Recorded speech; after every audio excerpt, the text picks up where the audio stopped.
Coming up, the UK has a new prime minister, the second in just 2 months. Former President Trump faces continued legal battles in New York and Washington. And world leaders are denouncing Russia over claims that Ukraine plans to use a dirty bomb. Plus, a look at your Plattsburgh weather, entertainment, and news. Tonight on PS News.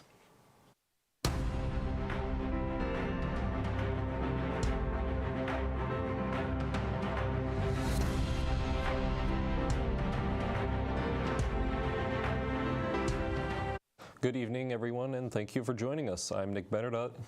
And I'm Angel Velasquez. Our top story tonight. New leadership is coming to the United Kingdom. Rishi Sunak will be Britain's new prime minister once he is officially appointed by King Charles III. He addressed Conservative MPs Monday. The 42-year-old will be the youngest person in the position in more than 2 centuries. He will also be the first Hindu and person of color to serve as prime minister in the UK. Sunak will take over for outgoing PM Liz Truss, who held the position for only 45 days. Truss resigned after the failed announcement of her economic plan, which cut taxes for big corporations and the wealthy. The value of the pound dropped dramatically and inflation spiked after the plan was announced on September 23rd.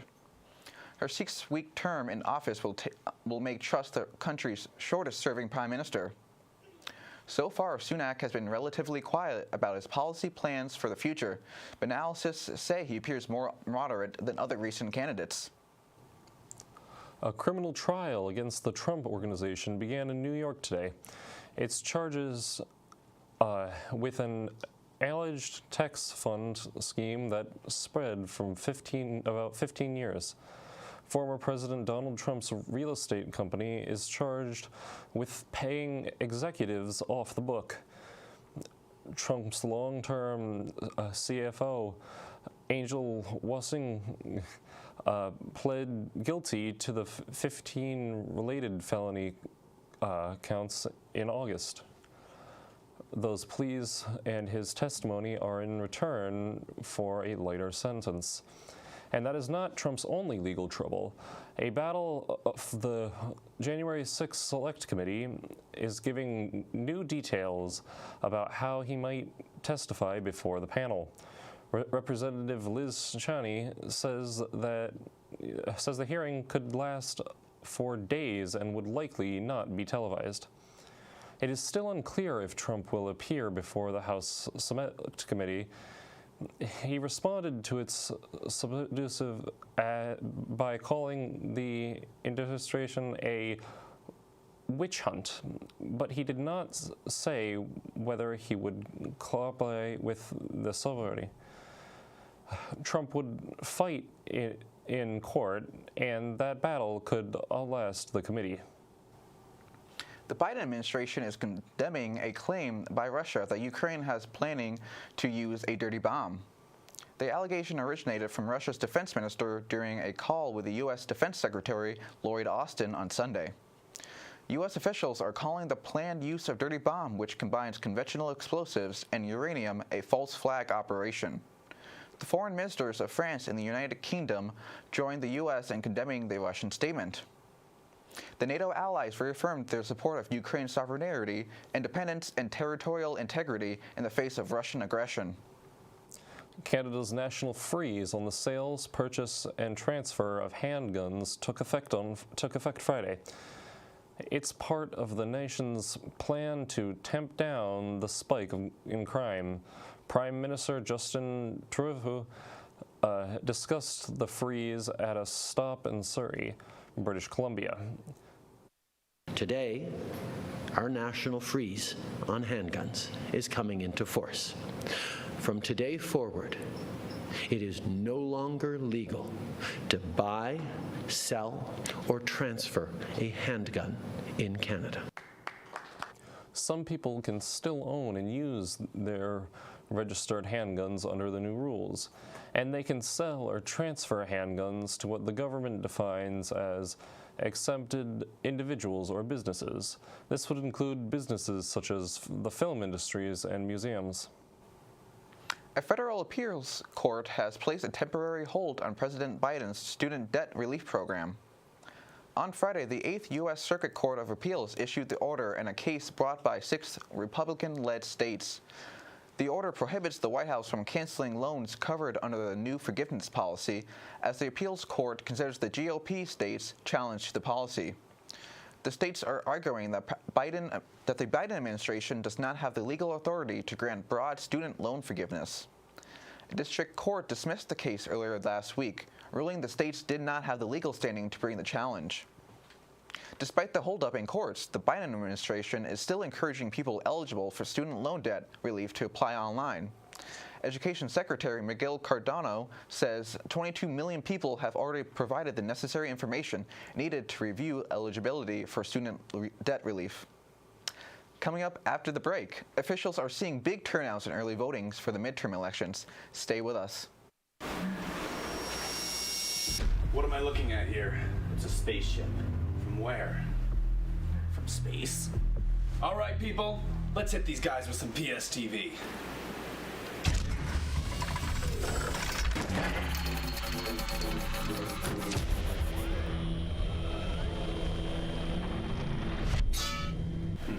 Did not work. Probably because it's a TV station and not a laser. Welcome back. The midterm election is about 2 weeks away, and early voting turnouts numbers are surging. According to data from election officials, Edison Research, and Catalyst, almost 7.3 million ballots have been cast. That's in 39 states. Florida has the highest number of ballot casts with more than 1 million. California and Georgia are each reporting more than 800,000 votes so far. And in Pennsylvania, more than 500,000 ballots have been cast.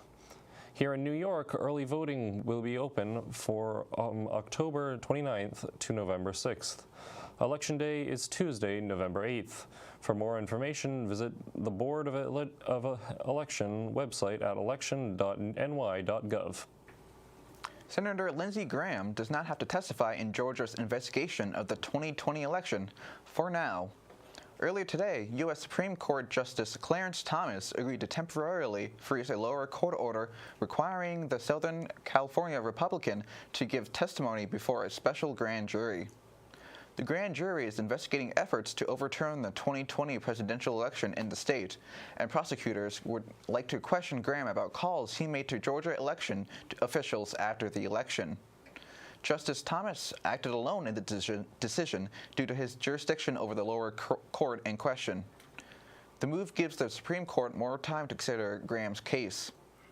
Graham contends the calls were made in an official capacity as part of his legislative work and therefore shielded by the Constitution.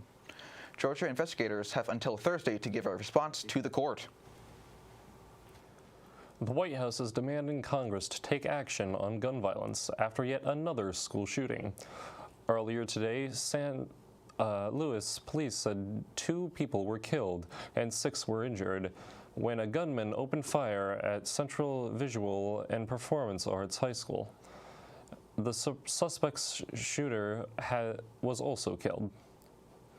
The White House press secretary, Ken Jeppe, says the Senate needs to act before it's too late for more families.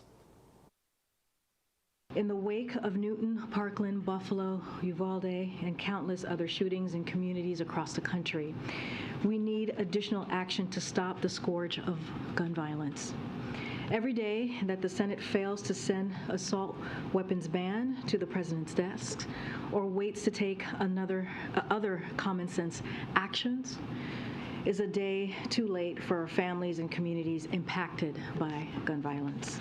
The shooter appeared to be about 20 years old and was using, quote, a long gun.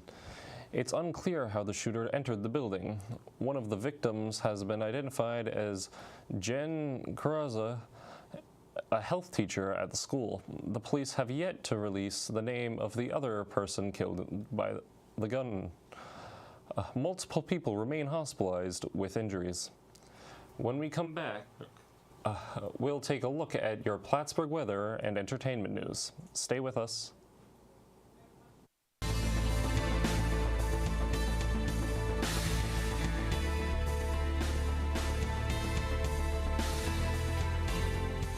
The sport of jiu-jitsu is mainly you can use it for self-defense. That's the number one reason it appeals to people. There's other people who come to this club for the competition aspect, and also a lot of others who do it for the workout aspect. It has multiple ways of appealing to different audiences, and you should come give it a try. You might like it.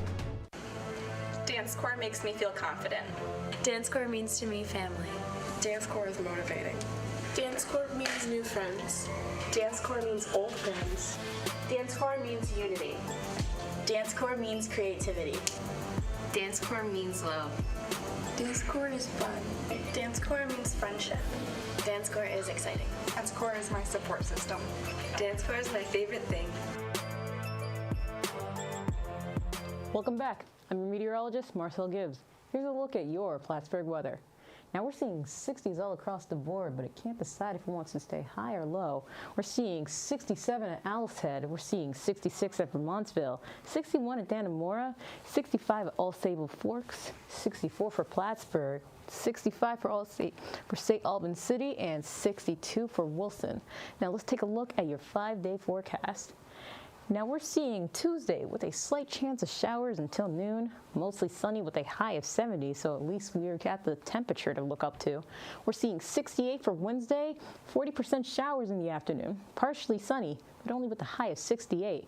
Oh, it looks like we're only going down with a temperature of 58 for Thursday, mostly sunny, but still, temperatures, we are not looking good here. We're seeing mostly sunny for Friday, but with the temperature and a high of 52. Now we're going on Saturday, and we got the sun back and looking a little bit brighter with a high of 56. And that's how you end up a week. Now that's all for weather. I'm Marcel Gibbs. Now back to the desk. Thanks, Marcel. The holiday Diwali has begun. Also known as the Festival of Lights, Diwali is generally a 5-day celebration observed by Hindus, Jains, Sikhs, and some Buddhists.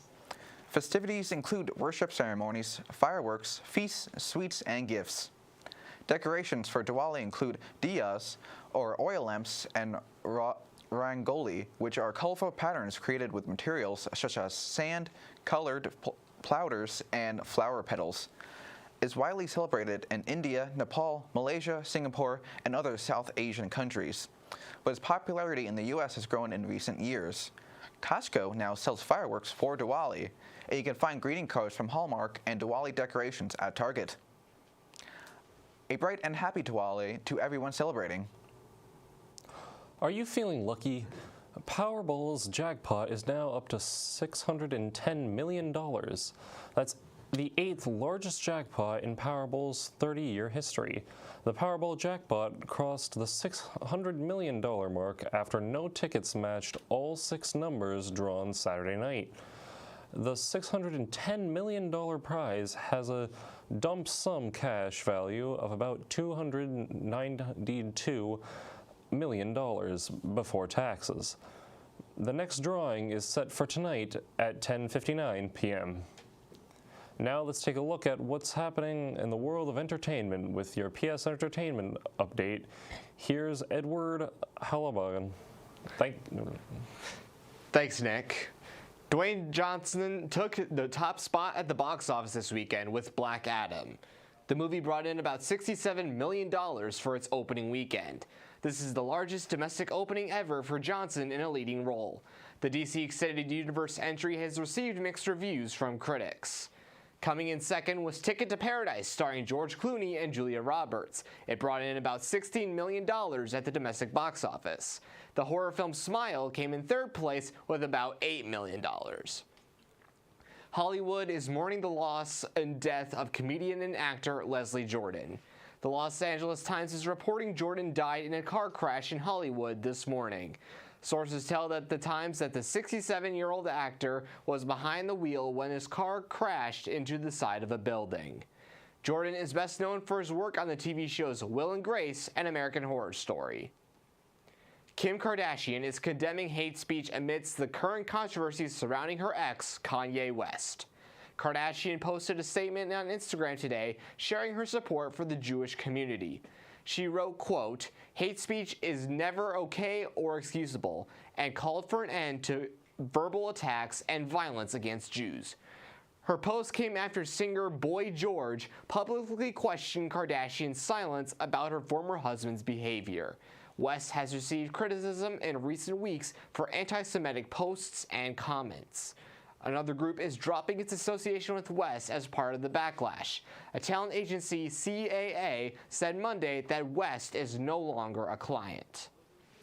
The on and off and then on again relationship between Twitter and billionaire Elon Musk might have soon closure. A Delaware judge is asking the two sides to finalize the sale of Twitter to Musk by the end of this week or face a trial in November. This comes after a months-long battle between the two. In April, Musk agreed to buy Twitter for $44 billion, but changed his mind weeks later, citing concerns over the prevalence of bots on the platform. In an effort to get him to follow through with the purchase, Twitter sued him. A back and forth then ensued. But last week, Musk told the social media company that he wanted to move forward with closing the deal, and the judge gave him a Friday deadline to do so. This has been Edward Belarjan with your PS Entertainment News. When we come back, we'll have Ryan Nista with your PS Sports Update. This is KINKS, which stands for Collectively Inspiring Natural Hair Students.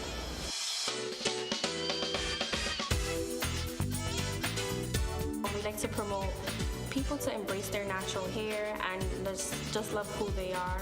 Every spring semester we have a hair show, so if you're interested in modeling, hairstylist, and a makeup artist, this is something to look forward to every spring.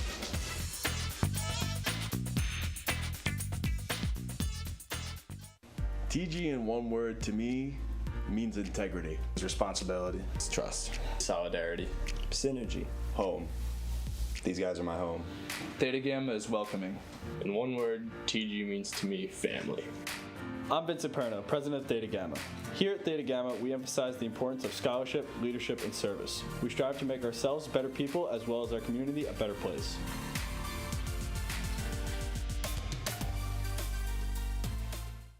Welcome back. With your PS Sports Update, I'm Ryan Nista. Starting with news out of Cardinal Country, the Plattsburgh State women's soccer team hosted Buffalo State this past Saturday, a game that held key implications for the Cardinals' postseason schedule. Before the game, the team honored seniors Julia Ennis, Nicole Kingsley, and Anna McDuffie, while also recognizing their 4 fifth-year students, Kieran Ritter, Allison Simon, Sam Spear, and Kirsten Villemere. Plattsburgh State wasted no time dominating the Bengals at Buffalo State, as they were in control of the ball for the vast majority of the 90 minutes of gameplay. The Cardinals scored their first goal in the 27th minute of action. The goal would be scored by Kirsten Villemere and would be assisted by junior Samantha Raccoon.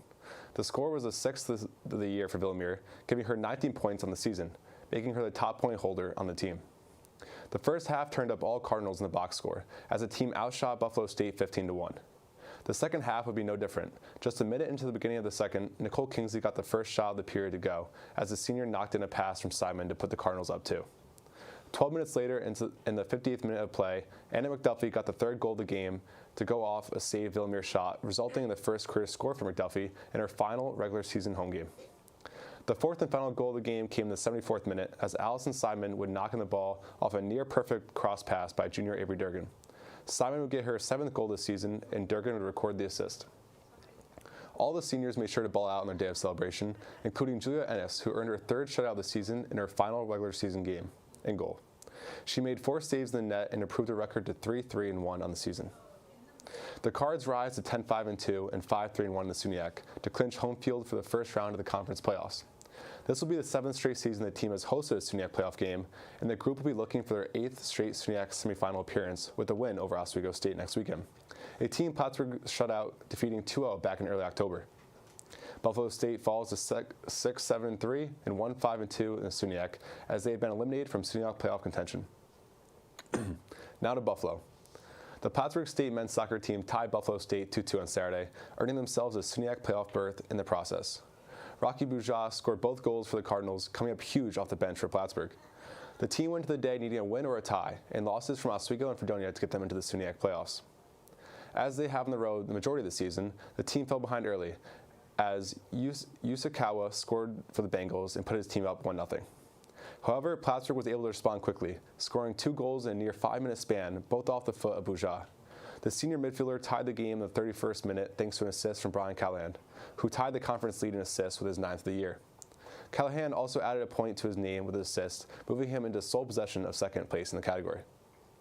Bourgeois wasted no time getting the lead for the Cards, firing off a shot into the net in the 36th minute that gave the Cardinals the lead. At the half, the Cardinals were out shooting the Bengals 6-2. Each defense gave a stronger effort than the score might show, as each team was only able to get 3 shots on goal. The strong defensive play showed in the second half, as each team was held scoreless for nearly 50 minutes of the game before Nacho Corceres tied the game for Buffalo State in the 84th minute. Ted Healy earned the tie for his play in net, stopping 1 shot in over the 90 minutes. In 14 starts this year, he has played all 90 minutes in each game, holding a record of 6-6-2. The Cards earned the final SUNYAC playoff spot as they will slot in as a 6th seed in the conference postseason. They will play New Paltz on Saturday, with a time yet to be determined. After missing out on the postseason last year, the team will now look to match their 2019 playoff run or exceed it, as they advance to the conference championship game that year. The Cardinals see the record move to 7-6-3, 2-4-3 in the SUNYAC, clinching a 500 or better regular season finish with just 1 game to go.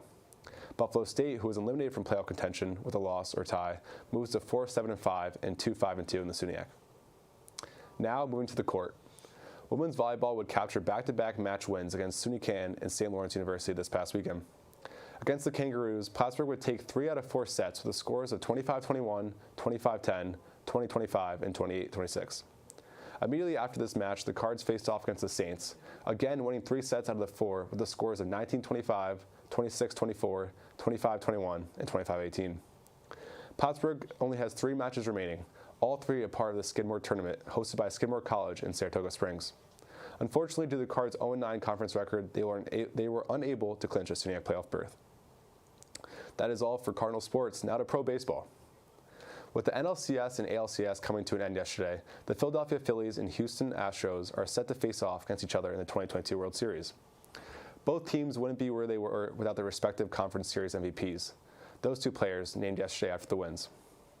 In Philadelphia, the Phillies trailed in the 8th inning of Game 5 before slugger Bryce Harper hit a 2-run home run, his 5th of the postseason, to put Philadelphia in front. Harper was named NLCS Most Valuable Player after raking up 8 hits, 5 RBIs, and 2 home runs in the series. In New York, Astros rookie shortstop Jeremy Pena was named ALCS Most Valuable Player after picking up 6 hits and 2 home runs in the series, including a big 3-run shot in Sunday's decisive win. Whether either of these 2 players have what it takes to receive the title of World Series MVP, that is yet to be determined. Game 1 of the World Series will be Friday in Houston, with the Phillies looking to capture their 3rd World Series championship since winning all the way back in 2008. With your PS Sports Update, I'm Ryan Nista. Now back to the desk with Angel Nick. Thanks, Ryan. Unfortunately, that's all the time we have for tonight. Thank you for joining us. To stay up to date with PS News and all Plattsburgh State TV, be sure to follow us at Plattsburgh State TV on all social media platforms. I'm Nick Benedutt. And I'm Angel Velasquez. As always, thank you for joining us and have a good night, Plattsburgh.